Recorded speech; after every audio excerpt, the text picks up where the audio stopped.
Welcome to A Funny Thing Called Business. We are 4 business owners with over 30 years collective experience under our belts, sharing the capers and triumphs of running a small business and how we now avoid perilous customer chaos and pitfalls. My name's Claire Worley. We also have Darren Langley, Kate Curry, Pete Morgan. And this is exciting, guys, because today we are live from the Birmingham Chamber Expo at Edgbaston Cricket Ground in Birmingham. So we have got an exciting episode coming up for you today because we're going to be interviewing all the speakers at the expo. So today we are talking about public speaking do's and don'ts. So guys, let's start with, what have you seen that's been like a massive don't when you've gone to, expos or conferences and you've thought, no, that's not what you should be doing? I think it's when I like it when people share something, when you get to know them, when you find out a little bit about them as a person. I think that's a good thing. But it's when they go too far and they start telling you a little bit too much. I was at a conference and a guy basically started talking about the problems he was having in his marriage. Oh dear. And it was like, and kind of trying to compare it to having problems in your business. And it was like, no, I don't. This is just uncomfortable. Because if she's here as well, that's even more uncomfortable. Was she? I don't know. Now I'd like to introduce you to my wife. Exactly. Now I'd like to introduce you to this horse-faced swine who's made my life hell. But it was just really uncomfortable, and so that's the thing I always think is, I think it's good to share a bit of yourself and let the audience kind of know who you are. Yeah. But I think you've got to know where that line is of, right, they don't need to know that. No. Perhaps he thought he was like doing a stand-up at a comedy gig or something. Bit of observational humour. No, because it wasn't even funny. Okay. If it was funny, you kind of think, oh, okay, get away with it. But it was almost like... His The trouble with my wife. Yeah. Take my wife. Do you think that's it? It's just gone on 35 stands until somebody gave him some advice he could actually action with his marriage. Oh, no, he was presenting.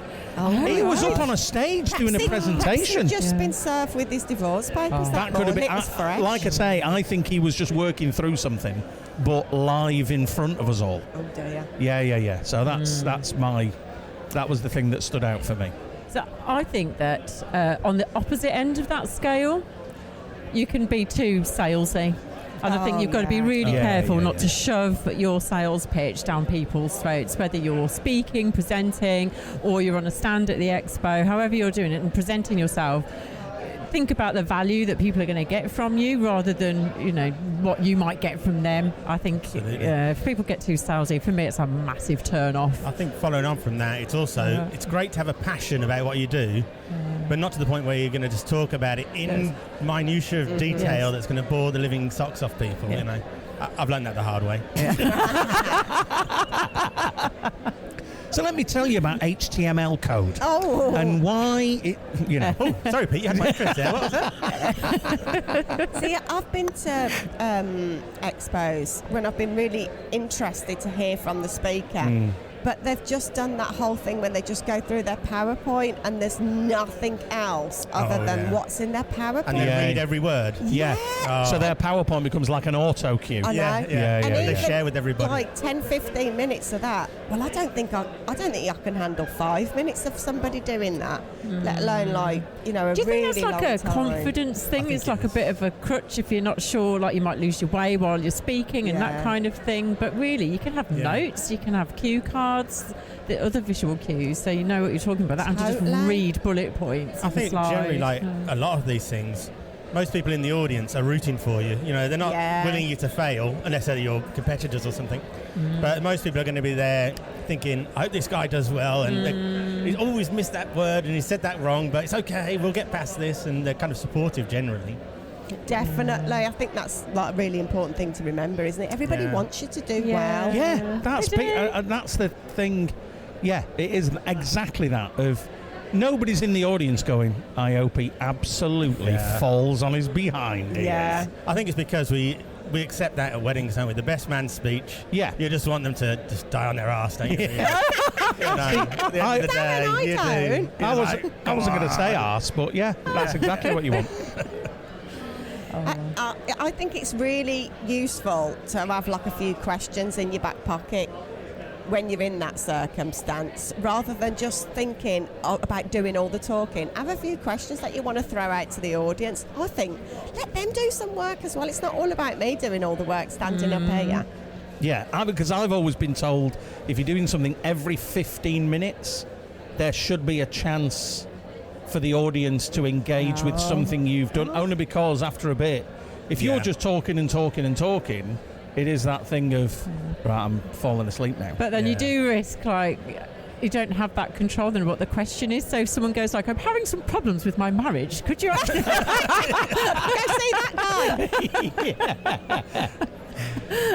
guy. Well, when you do it kind of like, hands up who's, been to France or whatever, you can make them as easy or as kind of specific as you like, really. But I think it just eases like the audience, doesn't it? Just throw in something away from the stage for a minute. It can be anything, but just have something in your back pocket. That's a good tip. So have you guys ever done any kind of big speaking events? Well, Kate, why'd you look at me then? Kate, I'm going to ask you because you did something big last week. So why don't you talk us through that? Yes. I did, yes. So the business turned 10 years old, so we had a party and I used it to launch our new brand identity as well, to take us forward into the next decade and all of that. And at the party, I was like, I'm going to have to do a speech. I'm going to have to stand up in front of everybody and talk about something that's really quite close to my heart as well. So I was like, how am I going to get through this without, having a wobble or getting a bit emotional and that kind of thing? So it's really difficult, but I thought if I'm going to pre-plan a few sort of headline things that I want to talk about, write it down and just have that to, keep me on track, make sure I cover everything I want to say and that kind of stuff. And it was okay. I think it went all right. You didn't die on your arse, that's the main thing. No. Well, I don't think so. You were all there. Was it all right? You did a brilliant job, and there was like lots of tears in people's eyes, lots of proud people. So you hit all the right buttons. Well done. I think it's important to be authentically yourself, isn't it? If you try to do it and not be, it's just not going to work. No. Just unsustainable, isn't it? One of the do's and don'ts that we've not talked about, but is a real hard and fast rule for me. Did you have a drink before you did it? Oh, yes. You see, now I never do that. I never drink before I'm going to talk, or it's always like... Well, to be honest, I had a glass of Prosecco in my hand, but I didn't actually drink it. Yeah. Right. I did feel... Smelling salts. I think I'd had one like I don't know, like an hour before or something. But then I was like, I'll grab a drink, so I feel like I need one. But actually, I didn't. I felt like I wanted to sort of keep a bit more of a clear head. So, Brilliant. Let's talk about your biggest challenge when it comes to speaking or speaking opportunities, because second biggest fear in the country is public speaking, behind spiders, if you're interested in the first. I thought it was having your flies down or something. I thought it was death. Wasn't it death? How is death not one of the big fears? No, spiders, then public speaking. Wow. Love it. So, with that in mind, we've probably all got fears around public speaking. So, what's the thing that kind of goes through your mind ahead of speaking events, whatever it is, from it's from networking through to big standing on stages, isn't it? I think it's when you've got something prepared, and then you realise you need to change. You need to change either because you've prepared 40 minutes and they go, I'm really sorry, we're running over, you've only got 15 minutes, or you start and you think, right, this isn't right for this audience, it just needs tweaking. That was always one of my big fears, of having to kind of just do it on the adapt on the I've got a thing for, I've got some good advice for if you do need to change the time, but not if you. So if you're changing the time, you put your presentation into a 3x3 grid. So you just kind of go with 9 points in your presentation, and you write that in the grid, and you have that in front of you. So if they go, right, I know you had 40 minutes, you've only got 15 minutes, you can look at the grid and go, right, get rid of that, and that. Okay, just do those 3, or just do, so it just makes it easier, rather than you going through your pages going, all right, I need to cut that out, and I need to cut that out. You can just look at your 9x9 and go, out, gone. That's a really good tip, because that's the thing that changes a lot, isn't it? Time, because people run over, or you've got a pad, so that's worse. Yeah, that's worse, when people go, can you just go for a bit longer? No. I've never had that. No one's ever asked me to do more. More Darren. Well, if you insist. Love it. I used to be really scared of speaking in public, to the point where I've done lots of personal development on speaking. I've had hypnosis. Really? Yeah. But I've on stage, did you say? So is there a key word where you're going to start acting like a chicken? But I'm not telling you. Bananas. No, okay. So I've now got to the point where I don't actually get nervous anymore, and sometimes I don't even get the butterflies. So I've started getting worried that I'm not worried. Getting complacent. Yeah, oh my God, am I getting complacent? Yeah. And does it mean I'm going to turn up and then be nervous at the last second, and then I can't deal with the nerves? But no, I have got it so under control now that, I can just handle those situations, which is brilliant. So I've gone from being absolutely terrified, not being able to do it, to, I can handle it now. I've heard that with actors, that if they don't get nervous, then they're worried. It's like, yeah, absolutely. It's human nature, isn't it? We've got to have something to worry about. Exactly. Yeah. I think the biggest thing that's helped me in terms of public speaking is doing lots of networking, doing a lot of those 60 seconds and presentations in networking groups. Again, a friendly room, so you're pretty at ease. And I started doing networking probably a couple of years before I got married. So when it did come time to do like a big speech in front of all your family and friends at a wedding, I mean, I don't think I could have done it if it hadn't been for the fact that I was just thinking... Did you stand up and introduce your business? I did. Stood up with a PowerPoint. And, grow your business with a website to be proud of. And, to the bride and groom.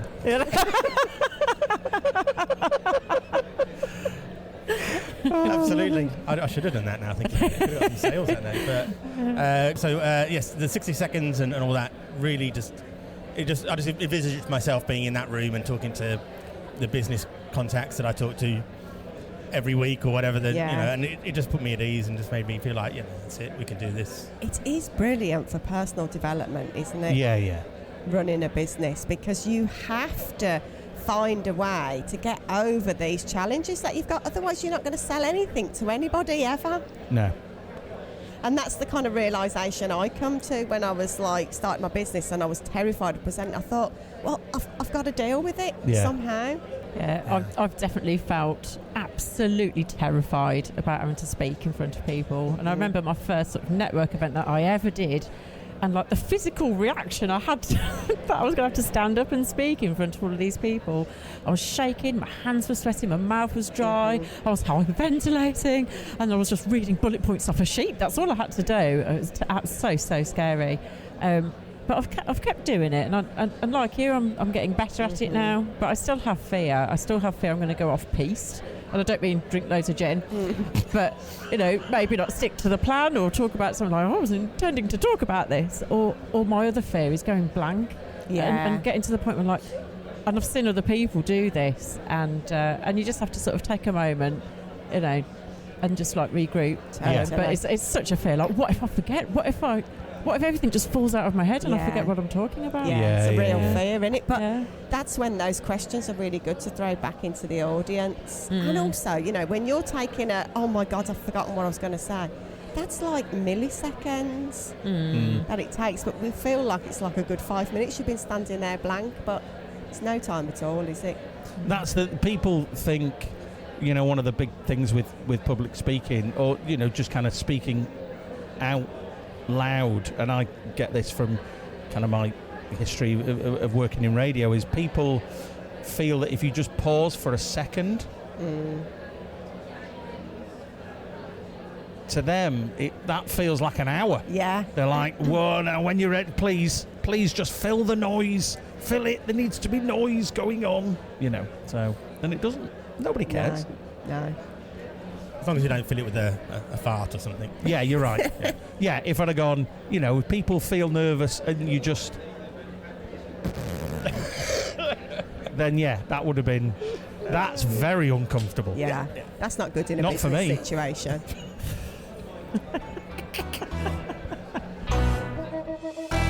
This episode is sponsored by Lexicon, a copywriting agency that will make your marketing ooze with personality. Ready to ditch the corporate BS and stand out from your competitors? Lexicon will craft words that make your personality pop off the page. Grab your ideal customer by the eyeballs and persuade them to do business. Book a free amp-up session for clarity on how to make your marketing work harder. Visit lexicon.co.uk or follow Anita Ellis on LinkedIn.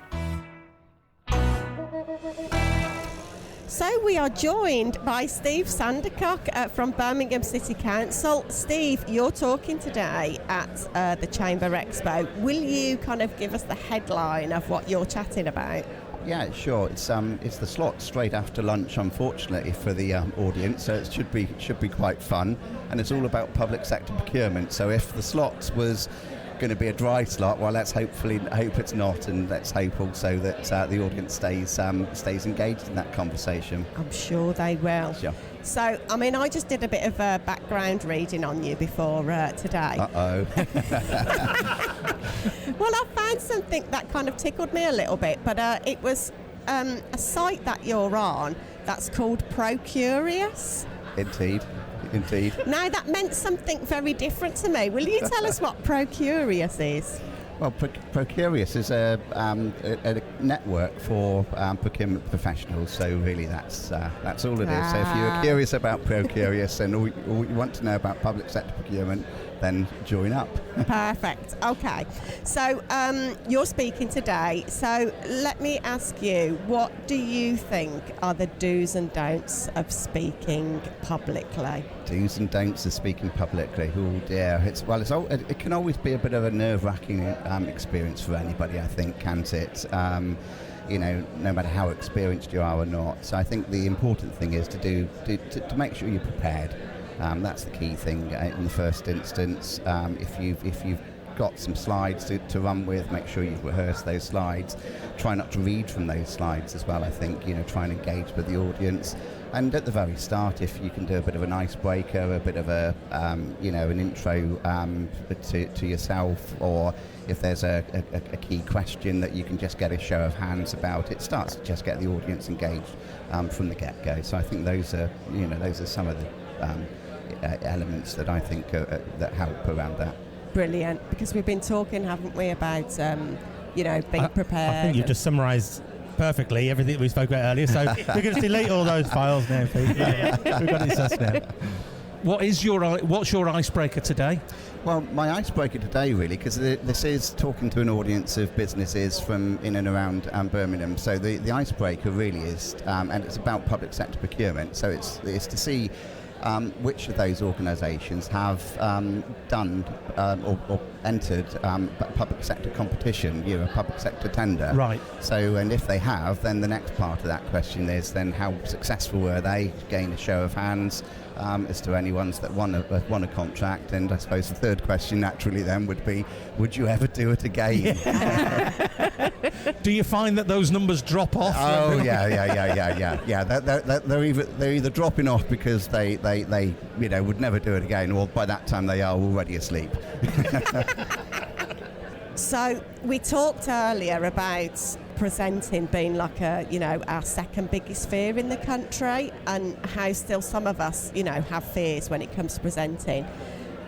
Do you have to overcome anything when it comes to standing in front of a room full of people? Yeah, I do. I mean, I suppose your own inner self-doubts start to creep in and things like that. But I suppose if you're talking about a subject that you're you're knowledgeable on and you're experienced about, then that helps to then overcome those fears. But it certainly does. I mean, public speaking is one of those I suppose top 5 fears. I don't know whether spiders are ahead of that. Number one. Spiders number one. Well, there you go. But I would certainly try to overcome the concerns as you can by, again, being prepared. Make sure you're knowledgeable about what you're going to be talking about on that day. So do you have any kind of mantras or any breathing exercises or anything like that do you do, or do you feel like you're experienced enough that now, as long as you're prepared, that's all you need going into speaking?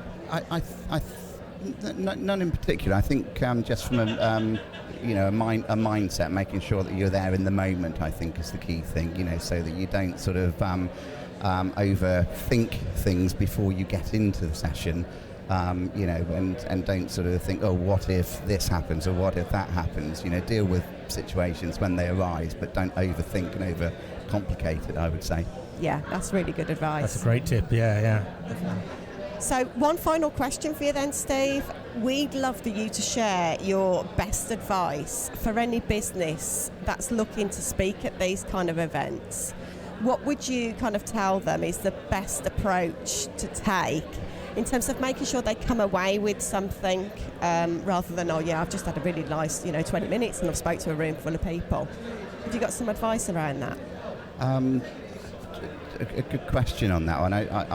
From my perspective, I would say that the best thing is to use it as an opportunity to network, to use it as an opportunity to engage with others as well. So there's business these days is all about building and brokering and nurturing those relationships. So I think that's really a good plus, I would say, that comes from any of these sort of networking events. Use it and use it well in that sense. That's good. Yeah, I think I kind of always say whenever you're going out networking, even if you just meet one person who's like-minded or you feel like you've got a connection with, then that's going to have been a well worth exercise. Indeed it is. Yeah, and then once you start building that network, then it then helps to then build your confidence, build your experience, and also build your ability to reach and find support from like-minded individuals. So yeah, that would be my key. That's great. Well, I think the final thing I've left to say is keep being pro-curious. Thank you very much. Thanks, Steve. Well, now we have Henrietta Brealey with us, the Chief Exec of the Greater Birmingham Chamber of Commerce. You're speaking today, and obviously we're talking about public speaking, so we'd love to hear from you. Do's and don'ts when it comes to speaking in public? Oh, good question. So I'm someone who likes to prepare. I like to have a few bullet points. I like to know what I'm going to be focusing on, and sometimes even do a sort of practice run through before. That works for me. Some people can just hop up and speak off the cuff, and I'm very envious of those folks. But for me, I know that's what I need to feel really confident.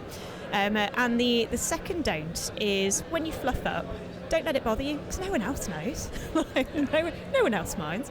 As long as you stick to coming across really confident, work through it, then it won't derail anything at all. And if anything, everyone will not even notice that you've made a little slip up. It's so true. We don't notice, do we? But I think it's in our heads that, oh my God, I can't make a slip up because everyone's going to be laughing and really nobody cares. No. If anything, everyone's human. It's quite fun when someone does a, oops, sorry everyone. Totally. So we'd love to hear if you have any funny stories. Has anything happened at a speaking event that you've thought, oh my God, thank God that didn't happen to me? Or Not really, is the honest answer. Like I say, whenever I've spotted anyone do a accidental swear or accidentally get someone's name wrong or anything like that, generally the sort of recovery of people has been make light of it, make a joke of it, and move on. And I don't think there's been any major disasters. There's always the fun ones of I was at an event just yesterday where it was talking about the disruptive influence of AI, and at just the right moment someone's phone pipes up with, and here are the directions for. Oh, that's brilliant. That's brilliant. But I think it's really good to hear that, you've been speaking for many years on big stages. and you haven't really seen that many gaffes. And I think it's like everybody's biggest worry with public speaking, that, oh my God, what if I trip up, and all these ridiculous things. But really, it's uneventful. And it's also, no one remembers. Like, I am so sure I've left so many speaking events going, oh, why do they say that? Oh, what happened there? No one else noticed, and you know what? No one remembers. So it's just feel confident, keep moving on, and you'll be fine. Brilliant. Hopefully they remember a few things, a few of the positives. Hopefully. We were saying earlier, generally the audience doesn't want you to fail, they want you to do well, they get behind you. It's unlikely you're going to get heckled, I suppose, if you're doing a business presentation in front of Well, I don't know. Let's see how things go later today. So can you give us the headlines of what you'll be sharing in your speaker slot later this afternoon? So I'm chairing the Meet the Buyer session, which I'm really looking forward to, because we've got fantastic representatives from Birmingham Museums Trust, Gymshark, Balfour Beatty Vinci, Birmingham City Council, all talking about their approaches to working with local SMEs. So it's all about finding those opportunities for local businesses and how we can all work together. Brilliant. So that's going to be a great session then, isn't it? Absolutely. I'm sure very well attended. Okay. So one final question from us. Do you have any kind of challenges when you're going into presenting in terms of, we plan and make sure that we've got all presentations all set up and the tech is doing what it should do, but do you have any kind of mantras or affirmations or any breathing exercise you do just to get in control of like a positive, confident mindset? To be honest, no. I used to have to do a lot of reminding myself, you'll be fine, don't worry. I've always had a bit of anxiety. That's always been me, always will be. And the way I've overcome it is just practice. So I think back to some of the early speaking events I used to do, and I'd literally memorise a script. So I'd be there going, I've got to get this right, got to make sure I hit every key point, every word really matters. And over time, I've now done that many of them that I'm much more relaxed about it. Don't worry about it so much. But still, occasionally do have to remind myself, don't worry, you've done this hundreds of times, you'll be fine, no need to get nervous. Yeah, that's so interesting, because I think, people do so much planning and all the preparation, but it is like with practice, every time it'll just get easier and easier. And it's just a really good opportunity, isn't it, to get your message out in front of the right people. Do you ever have an objective, like I want to come away and kind of make sure I've kind of ticked that off? Yeah. Definitely yes. So depending on what I'm talking about, so I talk about all sorts of different things, as you can imagine. Today it's the Meet the Buyer session where I'll be doing let's make sure everyone knows what we're looking to get out of today, make sure I'm repeating key points from the key speakers to make sure that's really resonating with the audience. I'll even do little check-ins of, does everyone know and understand what the Chamber of Commerce is, to make sure they're taking away those key points about who we are too.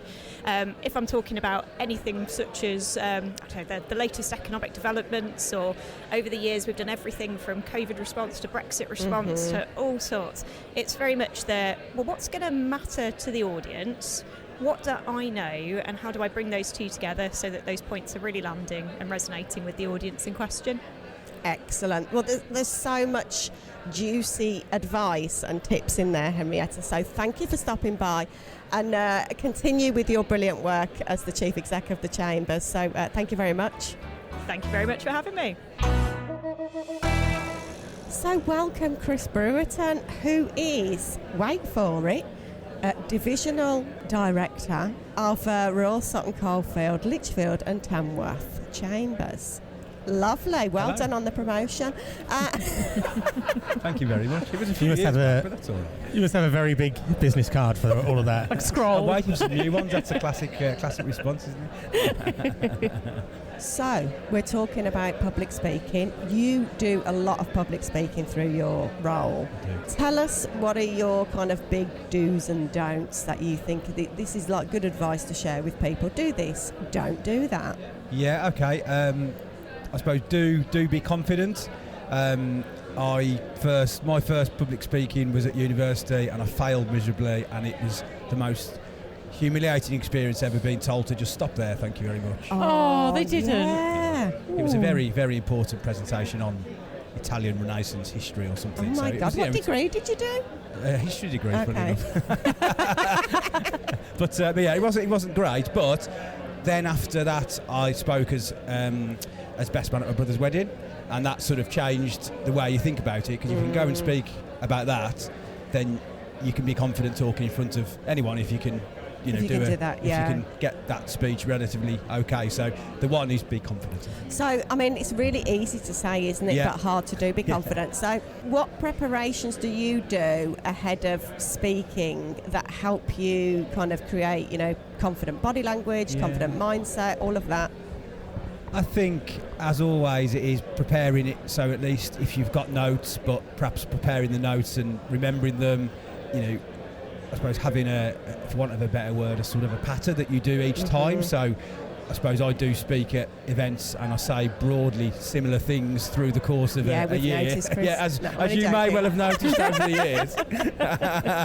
But be clear of what you're going to say, but also try and relax and not rush through it as quickly as you can. Speak as fast as you can and think, oh, that's okay, because actually people probably do at least want to understand what you're saying if they don't necessarily want to hear what you're saying. So speak slowly as well. Yeah, that's a really good tip, because it's so easy to just want to power through and get it over with, isn't it? And probably I'd say as well, sort of if you know people in the audience, and again, that's sometimes easier said than if you're speaking to 100 strangers, but if you know people in the audience and you can see that they're vaguely engaged, that gives you that sort of confidence. And try and if you can't make a joke that's funny, at least try and enjoy it, because if people can see you're not enjoying it, then they just switch off, don't they? Yes, totally true. And I think about the audience piece, I always try and give clients advice of phone a friend, find someone in the audience who's your friend, and keep kind of smiling and trying to engage. And if you find you're smiling at them because they know you, they smile back at you, even if they're thinking, why on earth is that person smiling at me? Just gives you a little pep. Absolutely. So is there anything that you do kind of mentally to prepare for going into presentations? Because I think it's really easy for us all to focus on all the content and planning, but really a lot of the speaking is your body language, tone of voice, all of that stuff. I think you like I said earlier, you have to try and enjoy it if you can. Again, I suppose I do a lot of public speaking with members of the chamber and businesses that we know and we know that aren't going to hound you out of the room if you make a mistake. That is the other thing, is that that you're happy and confident that if you do make a mistake, you can sort of laugh it off or deal with it. I think that's the other. It's a lot more difficult if you didn't know anyone. But I don't do much of that, so you're asking the wrong man for advice on that. So our final question is, lots of people are worried and nervous about presenting. What advice would you give to someone coming along to like a networking event for the first time? And, lots of people when they hear, oh my God, I've got to do 60 seconds. No, leave me out of it, I'm not coming. What advice would you share for those people? Yeah, prepare what you're going to say. If it's your business, then you're there because you're confident and you believe in your business. And if you believe in your business, then your attitude and your positivity will come out in that pitch. It might not come out brilliantly, but people will see that when they speak to you afterwards, actually, you are passionate about what you do. And I think that's probably the most important thing.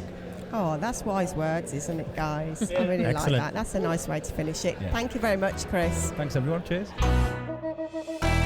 Let's talk about the lovely silver linings that come with, well, let's say, overcoming your fears and learning how to present with confidence, whether it's doing your 60 seconds all the way through to standing on a stage. So, Pete, silver linings? I think silver linings is how getting your confidence in doing that 60 seconds stand is how it can affect other areas of being a business owner as well. Because I think if you do a good 60 seconds and it goes really well and you think, I absolutely got everything across that I want to, that kind of bleeds into next time you do a one-to-one either meeting with a prospective client or you're meeting with a client you've had for a while. You feel more confident going into that, and I think that confidence kind of carries over. So that's my kind of big silver lining, I think. Yeah, I mean, it's just like we said earlier, it's just so good for personal development, isn't it? Yeah, absolutely. Brilliant. Yeah. Kate, silver linings? Oh, well, I never thought I'd say this, but I actually think public speaking's been amazing for me. And starting off, as we said, maybe doing 60 seconds at a networking group and slowly building that up to having a bit of an audience and maybe speaking at events. And I think it's really set me up for like a leadership role. It's helped me with my business. It's helped me grow my team. It's helped me speak more eloquently about what I do. And I think stretching your comfort zone is just a really great habit to get into. And over especially the last year, I would say, my comfort zone is like a massive baggy pair of leggings now, like really overstretched and like. Oh, so is that why you wear those baggy leggings? Oh, it is. Is yeah, it just? yeah. Oh, right. That's my Okay. comfort zone, Pete. Yeah, fair enough. I got it. Yeah, so I'd really recommend that even if you feel terrified of the thought of it, just even just the thought of it makes you turn cold. Just start with little steps and try and push yourself out there, because it's a really great asset to have under your belt. Completely agree. The silver linings for me are so similar. If you'd have told me, 10 years ago, 15 years ago, that I'd been able to do things like this, I'd have been like, there is no chance I'd ever be able to get over this fear that I've got of speaking in public. But it shows that you can. Darren, tell us about your silver linings. It's kind of similar, really. I think it's that adrenaline rush, isn't it? The endorphins kick in, and the feeling that you feel after you've done it, the sense of personal achievement, and that relief factor. And that first beer is just tastes the best beer that you're ever going to have. And it's one of the best things to have at 9 o'clock in the morning. Just when you've done the beer or the the beer, absolutely, yeah. Yeah, I mean, the silver linings are the clients that come on the back of. I've attended that networking event at 7 in the morning, but I've got someone who's interested in working with me. I mean, that's just the cherry on the top, isn't it?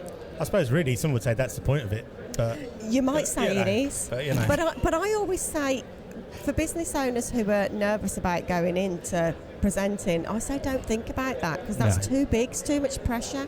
Just go and try to meet one like-minded person or enjoy yourself, and the business comes on the back of that. Certainly does, yeah.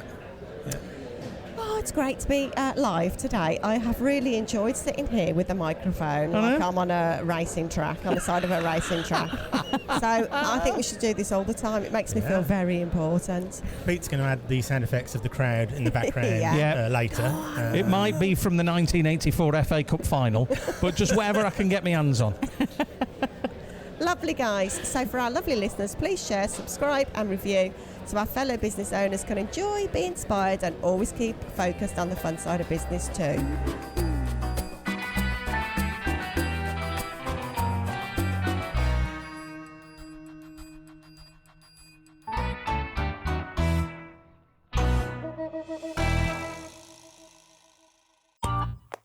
This has been a Monkey Pants Productions podcast.